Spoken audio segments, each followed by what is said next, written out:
बहुत सारे लोग मुझे एक्टर कम एक्टिविस्ट ज़्यादा समझते हैं। सब ये भी जानना चाहते हैं कि क्या फ्रेडी होगा एनिमल पार्क में? कल ही एसआरवी से बात हुई है और बहुत दिन के बाद हम लोग मिले थे कल। और सर एनिमल पार्क में देखो सर ऐसा करेंगे वैसा करेंगे कि आप भी कुछ नहीं बोलता सर। रेडियो नशा। हाय परी हूँ मैं and you watching us on radio नशा। सो एनिमल रिलीज हुई, ऑब्वियसली फिल्म ने बहुत पैसे कमाए, लेकिन एक ऐसा कैरेक्टर जो शायद याद रह गया एंड मेरे लिए it's classic example of small role but big impact is obviously Freddy ka character, and the one who played this national award winning actor Upendra sir mere sath hai. Welcome to Radio Nasha sir. Thank you Pari, how are you? Good, all good. आप बताओ sir कैसे? अरे मतलब झकास। अभी चांद पे हूँ शायद। हाँ ना, मतलब डिड यू एक्सपेक्ट इतना ज्यादा प्यार for Freddy? To be very honest, इतना ये बवाल मच जाएगा फ्रेडी का इतना तो पता नहीं था। लेकिन जब हम शूट कर रहे थे तब we had a great time, we enjoyed that process, enjoyed shooting like anything. जब हमने इतना एंजॉय किया था, सेट में लोगों ने एंजॉय किया था, तो तब पता था कि yes this is going to work, ये वर्क हो जाएगा। बट अल्टीमेटली वो total film film is all about that content ना, story telling, it has to be very interesting. So ultimately it is directors conviction, उनका conviction था एक content work होने वाला है, इस कंटेंट में ये जो किरदार आएगा ये वर्क होने वाला है। तो 100 marks to Sandeep Reddy Vanga SRV। तो उनका कन्विक्शन था और उस कन्विक्शन पे हमारा भरोसा था, तो हमारा भरोसा वर्क हो गया। जी, बट जब आपके पास ये कैरेक्टर आया होगा, क्या आपने भी इसे एज अ स्मॉल रोल देखा या फिर आपको ये कैरेक्टर इंटरेस्टिंग लगा तो आपने बस? टिपिकल फोन आया था एक, हाय उपेंद्र, दिस इज जितेंद्र भोसले, संदीप रेड्डी का मैं असिस्टेंट हूँ। टी सीरीज की एक फिल्म है, सर कर रहे हैं, रणबीर कपूर हीरो है, एक सीन है, करोगे? तो मैं बोला बिल्कुल नहीं। तो मैं बोला एक ही सीन में कोई इंटरेस्ट नहीं मुझे, I am happy doing my content oriented regional films. तो मैं बोला नहीं यार, एक सीन के लिए क्यों मैं आ जाऊँ, मुझे कि कुछ इतना इंटरेस्ट नहीं है, वैसे भी मेरा एक प्रोजेक्ट चल रहा है। तो 2-3 बार कहने के बाद, ना कहने के बाद वो बोला कि संदीप सर चाहते हैं, वो आपसे बात करना चाहते हैं, तो can I share your number with him? तो मैं बोला श्योर। तो अर्जुन रेड्डी मैंने देखी थी और अर्जुन रेड्डी मुझे बहुत पसंद आई थी, तो मैं बोला कि यार कौन है ये डायरेक्टर, क्योंकि अर्जुन रेड्डी देखने के बाद मुझे ऐसे ऐसे लगा कि मेरे कॉलेज दिनों में एक फिल्म थी जिसने मुझे बहुत इम्प्रेस किया था, that was RGV's Shiva, first वाली शिवा। जिस तरह से यूथ को उन्होंने दिखाया था और एग्जीक्यूट किया था, टेक्निकली एक एक्सपेरिमेंट्स किए थे बहुत सारे।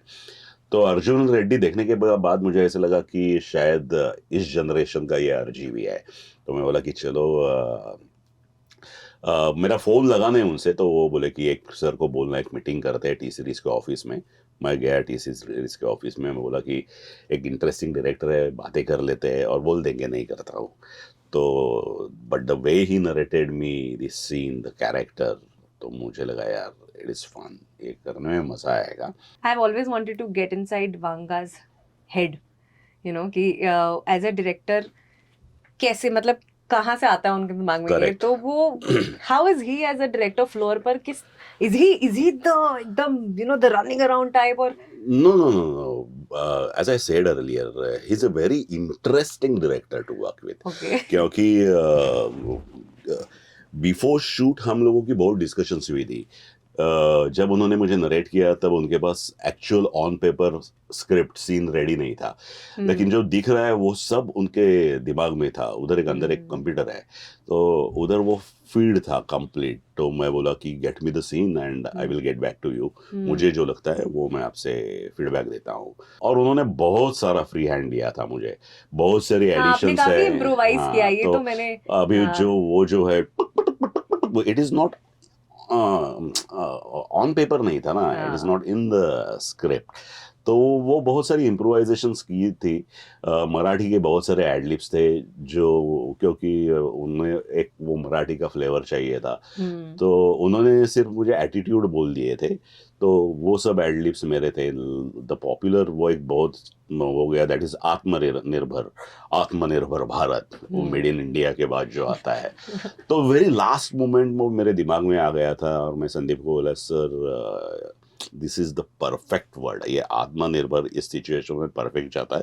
And he was always open, या लेट्स डू इट, क्योंकि मेरे दिमाग में अगर कुछ आया, yes yes yes Upendra, show मी, करके दिखाओ टाइप बोला था। इतने वायलेंस के बीच आई थिंक आपका जो ट्रैक था और वो जो पार्ट था आपका section, that is the time when I might have loved, and जब वो the underwear part that came, I was not prepared for it, honestly. Yeah, I was even like, I was not prepared oh, for what? that. It I was was like, ये narrated. क्या हो गया? हाँ। तो first meeting में ही उन्होंने मुझे बोल दिया था, नरेट किया था, तभी बोल दिया था। तब मैं बोला यार, मैं थोड़ा हेजिटेट था। तो मैं बोला, Ranbir is going to do this, या तो मैं बोला इसकी ज़रूरत है।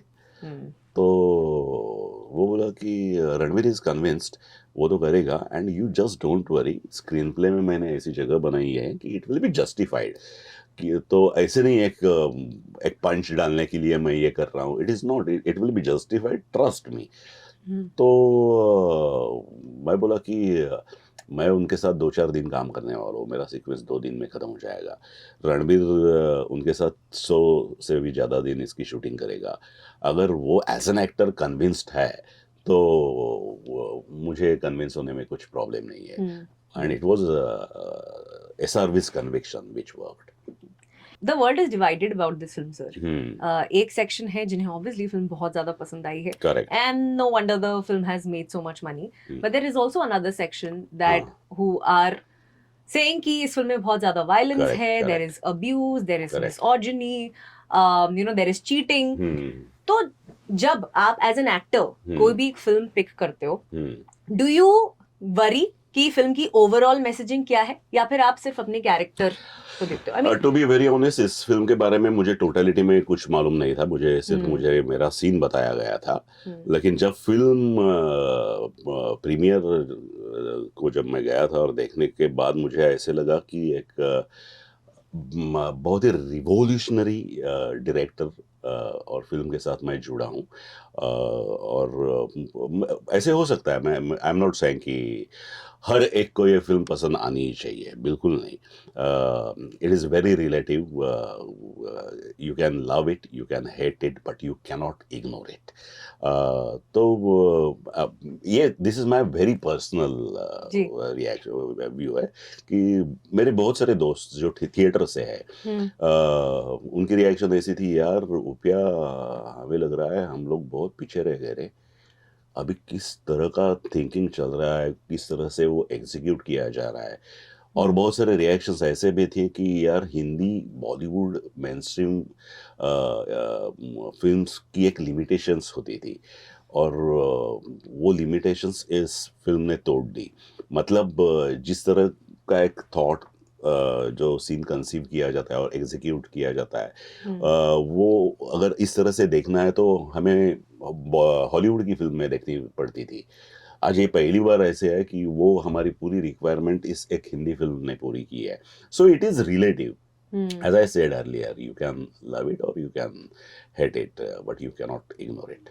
जी, एज एन एक्टर क्या आपको लगता है एक एक्टर की मॉरल रिस्पॉन्सिबिलिटी होती है कि you should look at a character only as a character? No, एक मॉरल रिस्पॉन्सिबिलिटी तो होती है। I have been associated offbeat films, वो ज़्यादातर मैंने ऑफबिट और कंटेंट ओरिएंटेड पैरेलल सिनेमा जिसे आप बोलते हैं वही की है। बहुत सारे लोग मुझे एक्टर कम एक्टिविस्ट ज़्यादा समझते हैं। जिस तरह से सब्जेक्ट्स मेरे सोशो पॉलिटिकल फिल्म्स के रहे हैं, तो वो तो रिस्पॉन्सिबिलिटी होती है ना, बिल्कुल होती है। लेकिन इस फिल्म को देखकर मुझे बिल्कुल ऐसे नहीं लगा कि यार किस फिल्म में मैंने काम किया। रादर मुझे ऐसे लगा, यार क्या फिल्म में मैंने काम किया। वाह वाह। अच्छा सर, मुझे एक बात बताओ, कितना मुश्किल है कॉमेडी करना? काफी मुश्किल है ना? एक्चुअली आपने अगर फिल्म ठीक से देखी है तो फ्रेडी का कैरेक्टर कॉमेडी नहीं है, इट इज हाँ दैट सिचुएशन, उसमें एक ह्यूमर है। राइट, तो बट वो ज्यादा मुश्किल है ना। ऑफ कोर्स, तो be faithful as an actor, simple है, be faithful to that situation, simple सी बात है ना, बी फेथफुल। तो वो इनफैक्ट वो जो वाला सीन है डमरू वाला, जहाँ मैं आवाज निकाल के बोलता हूँ, तो वो सीन मैंने करके दिखाया था संदीप को, और उसका एक एग्जाम्पल दिया था। मैंने संदीप को बोला था, my father he was very strict, तो हम सब बच्चे डरते थे, और वो इतने डिसिप्लिन और स्ट्रिक्ट थे, लेकिन वो जब भी हमने कुछ गलत काम किया, तो हमने गलत काम कैसे किया उसकी एक नकल करते थे, ऐसे करने की क्या जरूरत है टाइप वाला। तो वो मैंने करके दिखाया था। तो मैं बोला कि मैं बचपन में भी बहुत डरते थे, लेकिन वो जब भी ऐसी नकल करते थे, उसमें भी हमें हंसी आती थी। तो उसमें एक सिचुएशनल ह्यूमर था, let's play with that humour. Ranbir के बारे में एक चीज आपको क्या अच्छी लगी एज एन एक्टर?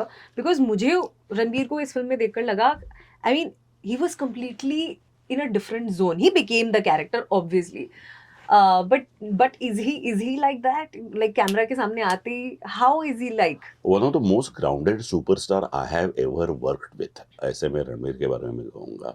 और फिल्म देखने के बाद तो मैंने इंटरव्यू में बहुत सारे कहा है कि एक्टिंग सिलेबस में ये परफॉर्मेंस लेना चाहिए, कि the way he surrendered to the character was just amazing, amazing. आंखें क्या बोलती है, और टोटली जिस तरह से बहुत सारे सीन्स ऐसे हैं जो शायद कोई सुपरस्टार बोलता है यार मेरा एक फैन फॉलोइंग ऐसा है, मैं ये ऐसे वाला सीन नहीं करूँगा, वो चड्डी वाला सीन हो, और या आफ्टर वो ट्रांसप्लांटेशन वाला उसका जो एक सीन किया है, तो उसे करेज चाहिए, सबसे पहली बात। दूसरी बात, डायरेक्टर के कन्विक्शन पर भरोसा होना चाहिए। तो इट इज़ एसआरवी's कन्विक्शन, और उस कन्विक्शन पे आरके का जो भरोसा था, वो क्या बोलूँ, काबिले तारीफ, क्या वर्ड्स नहीं है उसके लिए। One of the best performances of his career हो गया, ऐसे मुझे लगता है। जी, अच्छा, and very grounded and fantastic actor to work with.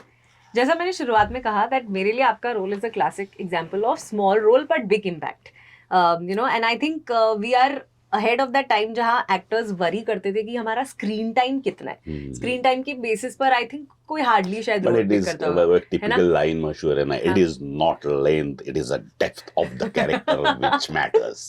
हाँ तो इससे आपको कोई और कैरेक्टर याद आ रहा है जो शायद आपने प्ले किया हो या किसी और ने प्ले किया हो, small role but big impact? Rangeela film सबने देखी है, उसमें जी. एक आमिर खान उर्मिला एक बहुत क्लास रेस्टोरेंट्स में जाते हैं, और आमिर खान बोलता है अरे पंखा घुमा, इधर घुमा, और वो बोलता है सर एसी इज ऑन। वो एसी इज ऑन वाला जो एक्टर था ना, वन लाइन थी, लेकिन वो जिंदगी भर मेरे दिमाग में बैठेगा। क्या एटीट्यूड था उसका, क्या अप्रोच था, अरे ये कौन आया है टाइप वाला। तो इट इज अ डेप्थ। आप वो परफॉर्मर के परफॉर्मेंस पे है, तो ऐसे एन नंबर ऑफ कैरेक्टर्स है जो बचपन से आज तक छोटा ही किरदार हो, लेकिन बहुत बड़ा इम्पैक्ट देके गए हो। आपका कोई और ऐसा कैरेक्टर? मेरा शायद ये कैमियो या स्पेशल अपीयरेंस ये पहला होगा, but I am very happy. This special appearance is very very very special for me. जी, ऐसा कोई कैरेक्टर आपका जो आपने अगेन यू नो सोचा नहीं था दैट इतना ज्यादा कनेक्ट करेगा ऑडियंसेस के साथ, बट किया था? That was Jogwa's character, which has got national award. Ji. It was totally out of my comfort zone. जब हम कर रहे थे तो बहुत सारे मेरे दोस्त बोल रहे थे कि तू ये फिल्म मत कर, तू ये किरदार मत कर, तेरा करियर पैकअप हो जाएगा। लेकिन मैंने ऐसे सोचा कि बहुत बार एवरी एक्टर बोलता है ना, मुझे ऐसा कुछ करना है वो परमानेंट लोगों के दिमाग में रह जाए। तो मैं बोला कि एक एक बाजू हम ये भी बोलते हैं, दूसरी बाजू अगर मैं बोलूँगा कि ये मैं करूँगा नहीं तो क्या मतलब है। तो वो तायप्पा फ्रॉम दैट वाज वो ड्रीम रोल बन गया, लेकिन वो मेरा ड्रीम रोल है और वो मैं उसे करूँगा, वो करते समय ऐसे नहीं लगा। That total project was a dream project for all of us which has got 5-6 national awards including myself. तो that was a dream project और क्या ड्रीम रोल हो गया। जी। Okay, so everybody is waiting for obviously Animal Park, but सब ये भी जानना चाहते हैं कि क्या फ्रेडी होगा एनिमल पार्क में? कल ही एसआरवी से बात हुई है और बहुत दिन के बाद हम लोग मिले थे कल। और सर एनिमल पार्क में देखो सर ऐसा करेंगे वैसा करेंगे कि आप भी कुछ नहीं बोलता सर, इतना ही हुआ है तो मुझे मालूम नहीं, but what a director to work with, very interesting. Right, but thank you so much. मैं आपको फ्रेडी सर बोलने वाली थी, I mean imagine the impact of the character, but thank you so much Upendra sir मुझसे बात करने के लिए, and I wish you all the best and congratulations. Thank you Pari, thank you so much. I think you know हर एक actor की I think ख्वाहिश होती है ये कि मेन स्ट्रीम में जो मेन स्ट्रीम हिंदी सिनेमा हम कहते हैं उसमें एक ऐसा रोल मिले जो लोग याद रखे, एंड जैसा आपने कहा ये आपका पहला स्पेशल अपीयरेंस था। नहीं बट इससे पहले मैंने मेरा एक पेस्ट्री का रोल था, Of course, even सरकार राज, सरकार sir. राज Of था, course. फिर तो रिग्रेट्स नहीं है ऐसे कुछ। मेरी सिंपल सी फिलोसफी है, you just don't plan anything, you just try to give your best, perform the best and do not plan, let someone else like SRV plan something for you. You don't plan, it leads to frustration. जी, and कुछ भी करने का but इनके कंधे पे हाथ नहीं रखने का। जिन लोगों ने मूवी देखी है वो सिर्फ वही समझेंगे। But thank you so much Upendra sir, congratulations. Pleasure, Pari, thank you so much. Radio Nasha.